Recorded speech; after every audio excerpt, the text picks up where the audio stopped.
Yes. And that's Murray, that's his wife. To introduce a gentleman who really needs, with our group, no introduction. We asked him here today, and he graciously accepted to come in and go over the amendments that are going to be on the November ballot. And on the table, I see that you have placed some of these, so you can follow along. It's like following it up. But we really do appreciate you coming. This is something that a lot of people stress about because you're limited in the amount of words. Both parties try to get it to say what they want, and it gets a little confusing. So if you can please welcome Mr. Baxley, Senator Baxley, and he will go over the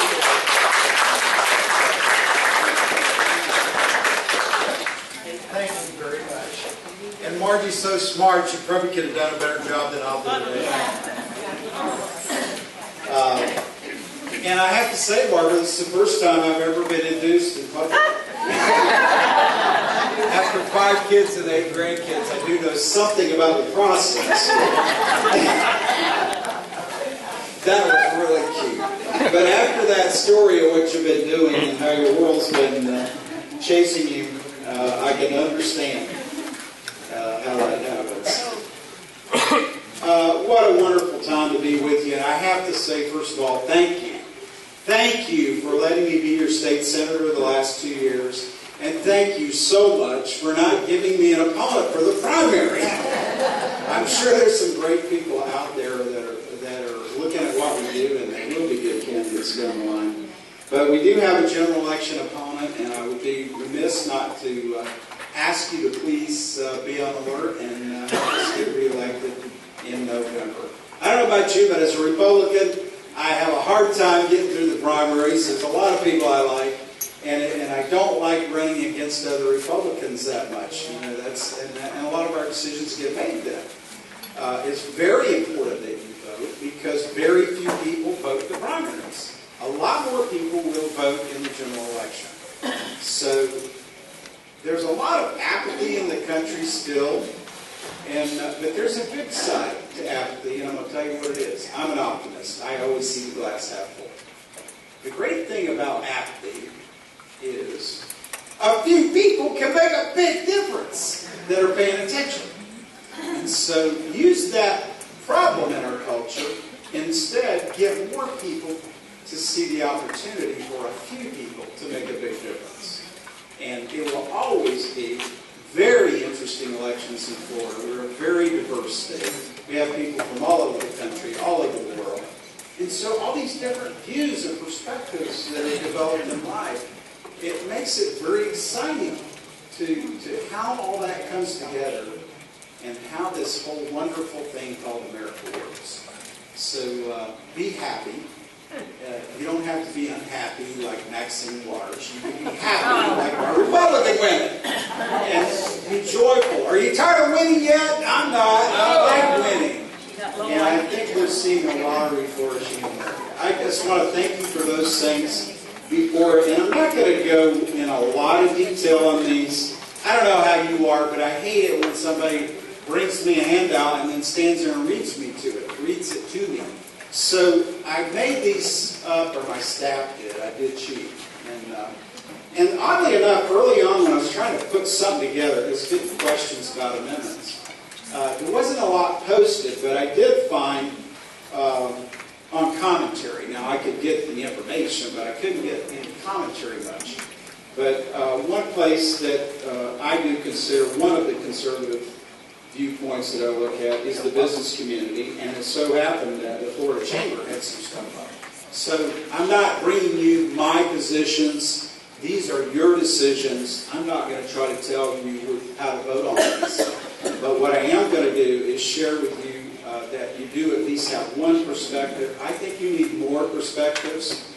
There will be some more, I think, as we get closer in for you to evaluate what you think.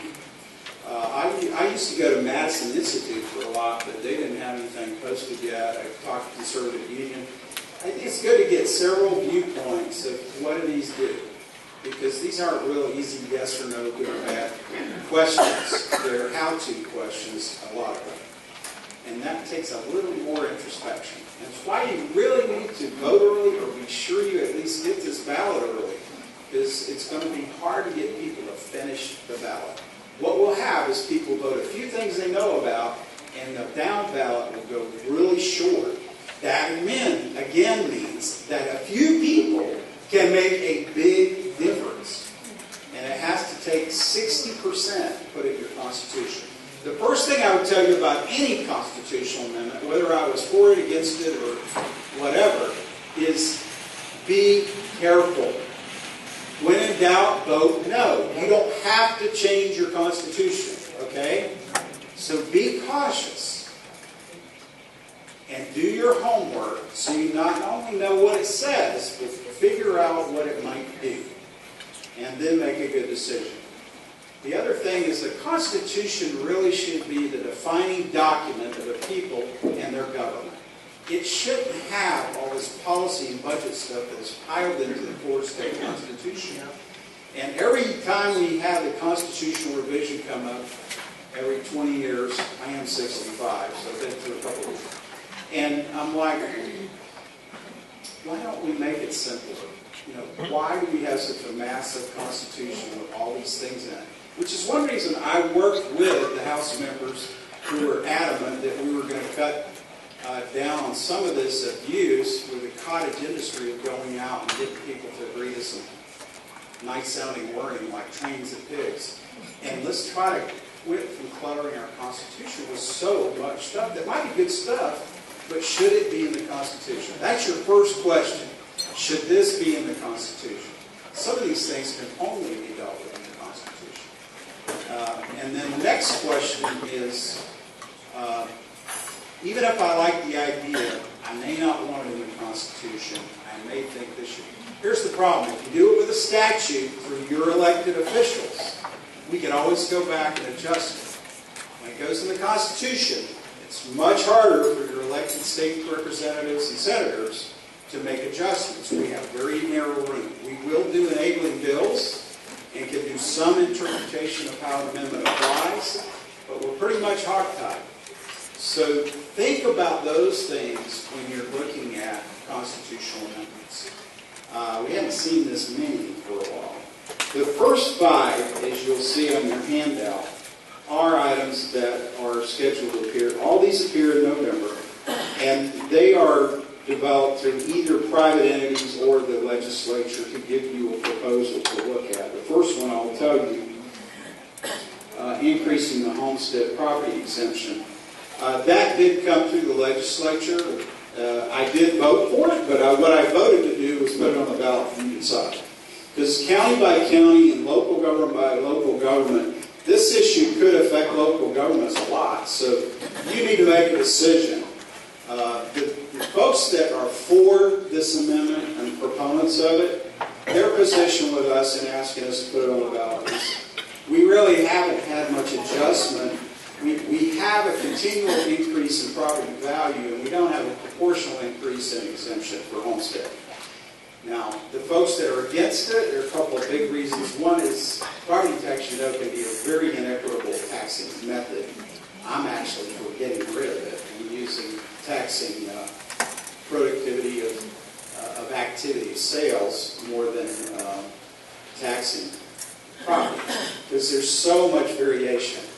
But it is the tool that primarily is used for local governments to sustain themselves.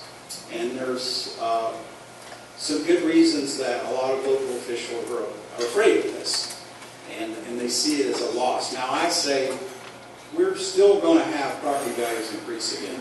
Now when we went through the Great Recession, we saw some real hits because we've never seen that before in my lifetime.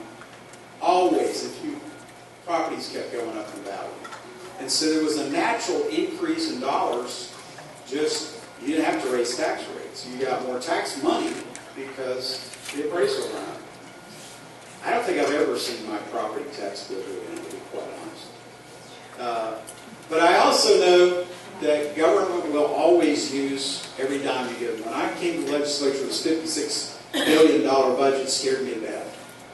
Well, this year was at $88 billion. Now, some of that is growth and inflation, but it's a constant battle to constrain the growth of tax. Because I promise you, when you're in the business of giving out money, you will always have demand.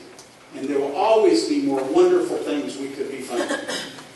And important things that could be funded. And so it is tough and thank you for sending a conservative leadership that's tried to restrain this. And government needs to live within its means. And I'm very proud of Florida right now for doing that. We lead the country in financial stability as a state. We had the best Moody rating we've ever had in history, and better than almost all the states, because we've been consciously trying to keep a reserve so that when we have low times, we can still get the essential services out. And it's been a very conservative leadership that you have sent to Tallahassee. I promise you, if the others, the Democrats were running it, their objectives, you would have an exploding budget. It's why that you live in Florida. Our budget, I'm proud of this fact. We have just passed New York by most estimations in population. We have more people than they do. Their budget is twice our budget. Now you want to know why people leave New York and come to Florida. Because there's fewer and fewer people carrying all the bill. And so I'm trying to look out for that balance and for taxpayers. So that's a lot of background on taxation. The real central question is read that amendment and you decide, do you want to increase the homestead exemption or not. It is a narrow part of it that goes up, and I would encourage you to read over that. The second one there has to do with limiting property tax assessments. I'm looking through my background here. Here it is.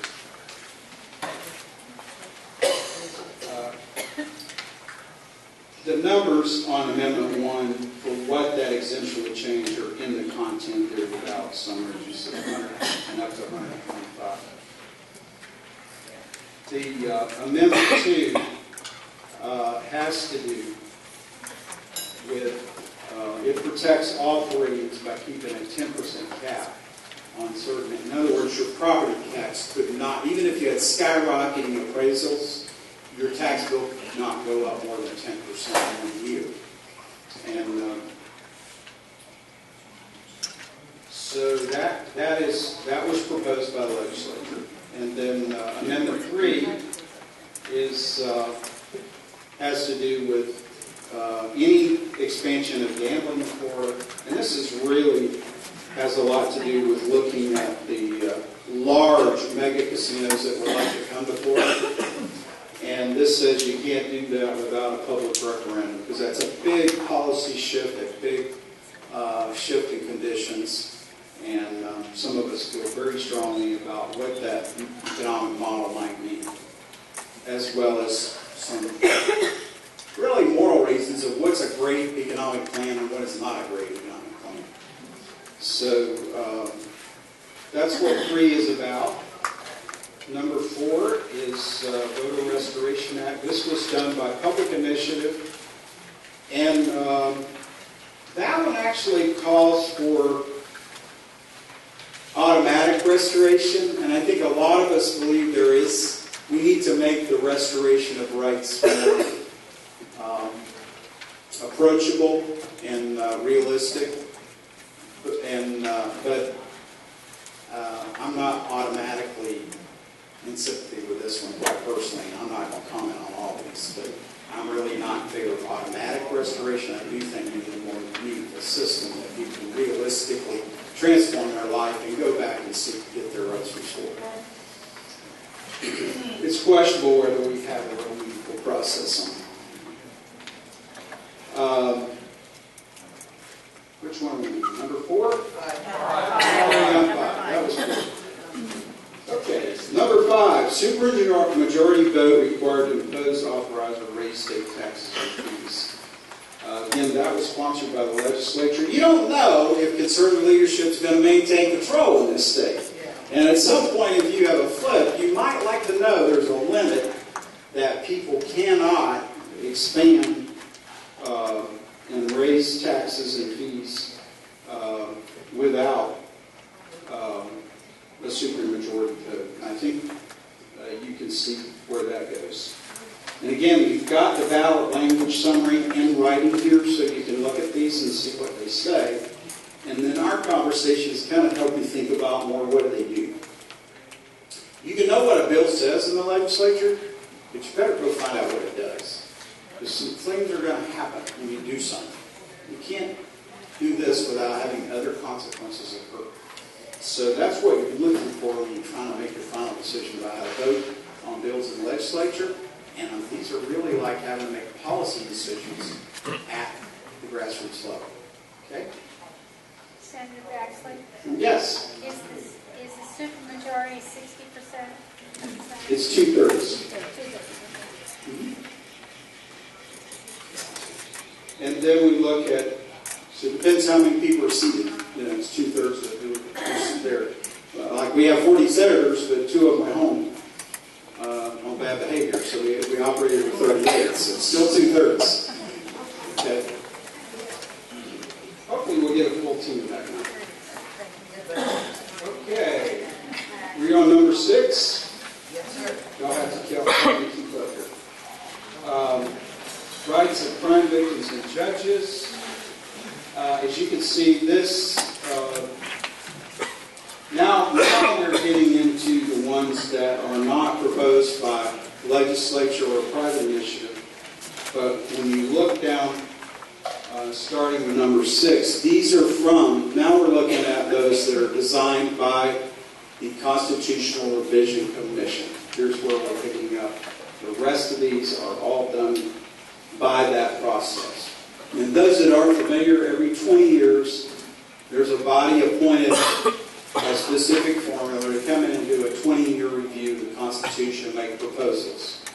I had hoped to get some ideas about actually reshaping our Constitution to a more framed document of just defining our relationship. But it turned into kind of a mini legislature of appointed people coming up with policies that they want to put in here. So, on number 6,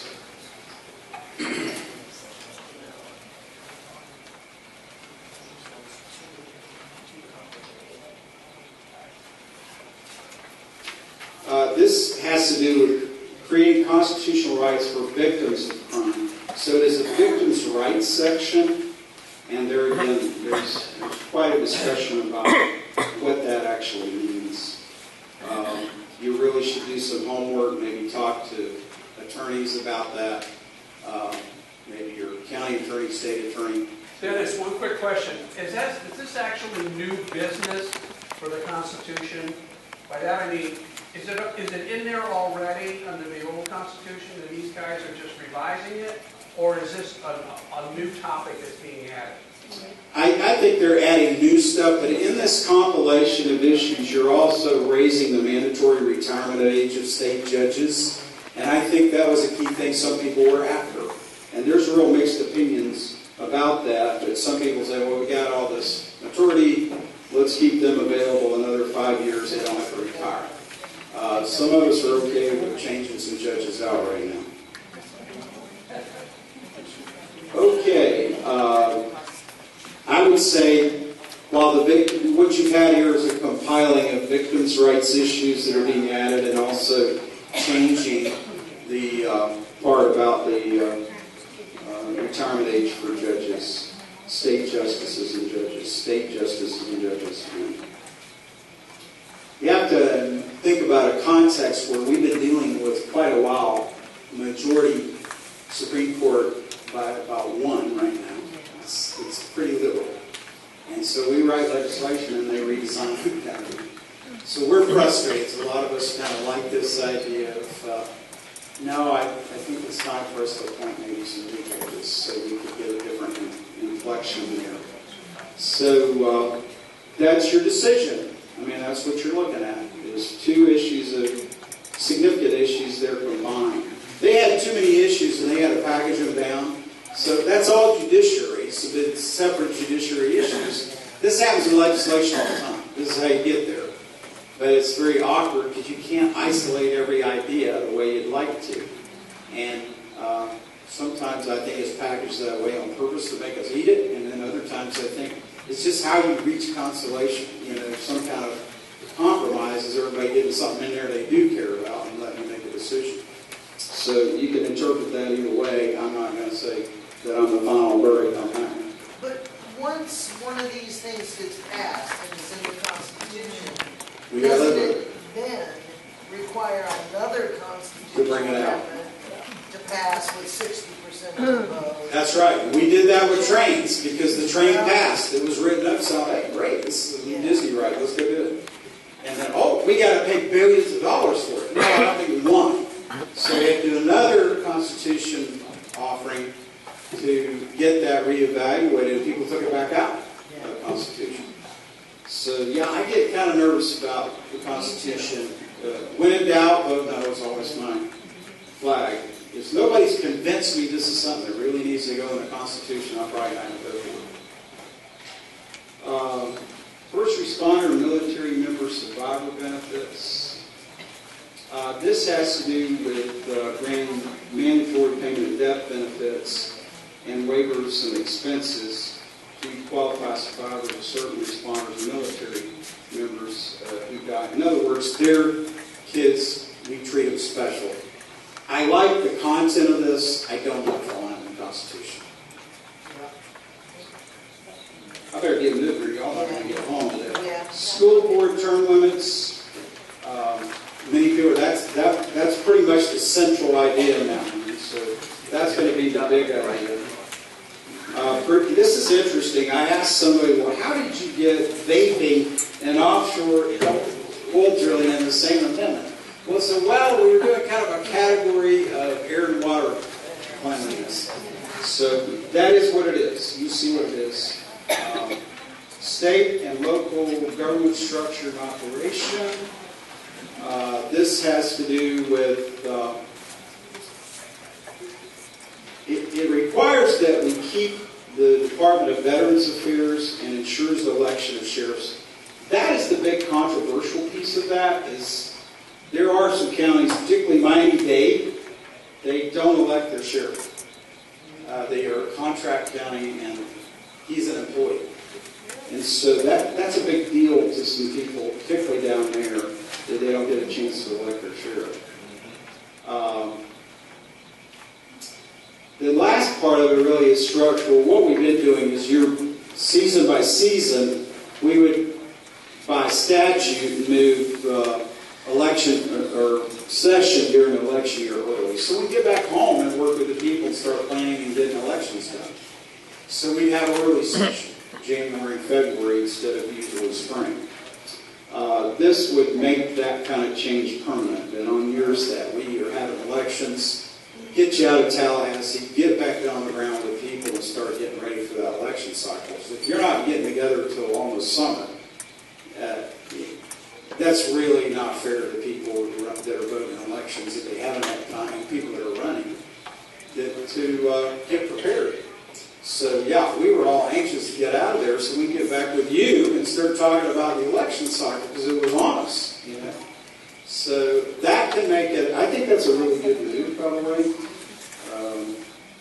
But otherwise, we can always do it by statute, you know, year to session or cycle to cycle. Property rights, removal of obsolete provision, criminal statutes. This removes some language related to real property rights that's in the Constitution that has been repealed by the voters. I don't see this as a big policy issue. Somebody might. Deletes provision that amendment of a criminal statute will not affect prosecution of penalties for a crime committed before the amendment. I think that's a cleanup, but somebody may have a different perspective on that based on other information. Lobbying and abuse of office by public officers, well, I'm certainly opposed to abuse. Lobbying is different. I feel like they don't work for government, and I don't know about a lot of rules. It's really on the elected officials to play by the rules. Because really, if you think about lobbyists, I always have this thought about special interest. I don't know if you're a teacher, is that special to you? I hope so. You're putting your life in it. If you're a nurse, or you're a doctor, we're setting policy about your world, and there's something special to you. So we all have special interests. So when we say the people versus special interests, I'm also a little confused by that. Which people are we talking about? Because we get a lot of people with different views. And so while there can be an abuse, many of the organizations that lobby us, they have real people here. As I say, I'm not a shill of the NRA. I am the NRA, and there's millions of us. They're real people in these memberships that care about your self-defense and your Second Amendment rights. Those of us that hold that dear, yeah, that's a special interest of mine. So it's not because of the lobbyists or because of the money, it's because I care about that. And so try to have that filtered into your perspective when you're thinking about this whole thing of special interest versus maybe there's some things special to you too. Maybe you belong to some of those things. Maybe it's your industry group. Maybe it's, and we're going to be making policy, and that is a way for them to be at the table. So I know that's kind of awkward when we like condemning special interests. And the key is to always hold that in reserve so that that's a way of communicating, but it should not be a way of leverage. So how we balance that is always tough. The issue, this issue can be best addressed through the legislative process in terms of my viewpoint. I have to agree with I think you really need to be really tough on your elected officials. These other people have clients. I mean, anybody comes talking to me about an issue, yeah, I'm nice to them, I'm friendly with them, but I always remember, well, who do they work for? You know, they're paid to come and present their position. That's all. You got to keep that in perspective. You can't let that cloud into how you're making your decision. And the best thing is stay diverse. Don't let anybody on you. You know? And always be ready to go home. I'm not going to violate my core conscience. I'd rather go home. You see my family picture? There's 18 people in it. I got to be at a birthday party every day. So, you need a healthy disrespect for having to be there. Yes, you want commitment about being there. But I think as long as we help people, hold them accountable, question them about things like that, that's the way to deal with it. And but hold elected officials accountable. They're the ones that are elected. You know? I don't think lobbyists are elected. So that's just my personal view on that topic because I like to bring a little different scope to what ordinary folks down here on the ground might think and have impressions of as they look at that process. This 13 may not be on your ballot. It's actually been taken off, but it's before the Supreme Court right now. Been challenged to put it back on. It doesn't really end dog racing is the objection right now. And then the debate of, do you want to do that in the Constitution? I don't know. So they could still gamble on races elsewhere, but they wouldn't be racing that track if this passed. And so we'll see. You may have that on the ballot if they get the Supreme Court to decide whether to put it back on. If the present ruling, the court's not overturned at the Supreme Court, then it won't be on the ballot. So there's the stuff. And thank you for being so patient. This is very weedy to go through. And I know people hesitated. I put it off. But I know the devil's in the details. And at some point, I got to get deeper in it. Thank you for being one of those people today. Most people won't know half what you know about it right now. Mr. Marks. Question for you. What is the advantage of having a session at one time in 1 year and another time in another year? Why wouldn't you just move it up permanently? Well, the whole process, the problem is when you back up session, you also back up the whole budgetary process and everything, and it does create some problems. The whole system flows better on spring to give time to build that out. And you think, well, that probably would level out, but that's the sentiment of it, is that election years are the problem. because we don't have enough time on the back end. Plus, if you have more time on the back end all the time, it encourages people not to come to agreement, because they'll just keep putting it off. You ever notice how nothing gets done for the last couple of weeks? It's because we all work on deadlines. And there are people who hold out, will not come to agreement, will not seek an agreement until they absolutely have to. But the theory, it's not a bad question. I mean, it's an idea that it might work just as well to always be in the winter. Plus, you don't want to be in Tallahassee in the winter, do you, ladies? And you know, you can start backing up. You're into Christmas. You're in, you know. But yeah, springtime Tallahassee is sort of a tradition of being there to do the people's business after we've all gotten through the holidays and winter. We've been doing committee meetings. We'll start months ahead. You know, it'll be 4 or 5 months, 3 or 4 months at least of committee weeks. We're starting now already getting stuff. I pick up stuff on the ground every day of people that want to talk about legislation for next year. Now, I haven't committed any bills, and I won't until I'm actually reelected, because I think that's presumptuous. But I will say, this is a messy system. This is how 20 million people have a conversation. But it didn't work before. We get to be a part of it. Dictatorships are very efficient. You just do whatever the boss says or get your head cut off. You know, what a wonderful thing that we get to do this. It's precious. And thank you for letting a simple guy who doesn't have the answer to everything, has to look at thousands of issues, and you let me sit in your seat in the Florida Senate and try to sort it out there. I can't thank you enough. I'm so humbled that I get to sit with 40 people who are going to have to sign off on this stuff before it goes to the governor. And it's so humbling to know that thousands of people that trust me to do that for me. Thank you, and also find my card.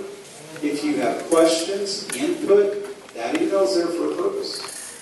And Debbie Dennis is with me. She's really the brains of the Tallahassee organization. Stand up. Here's who actually gets it done. I'm the front worker. Here's the engine and machine. We have 3 actually, and she's lead. And we also like to keep somebody in the district so that as things come up, constituent needs, we got somebody on top of it here. And also on the campaign side, I want you to meet Corey. Corey, stand up a minute. There's a generation coming. You see Corey Bennett has been with me. I've known him since he was about this big. I worked on some things with his family. He has a wonderful story in his family about a young brother of his named Caleb who was born with a very serious rare illness called trisomy. And it was very tough trying to figure out how to help Caleb. And Caleb did pass away, but he had a much longer life than most of those babies do. And it was during that time I met the whole family. Plus his mom's name's Jeanette, and my wife's name's Jeanette, so that helps. I mean, remember things. But isn't it great? He is now at Florida State University, and he is secretary of the College Republicans.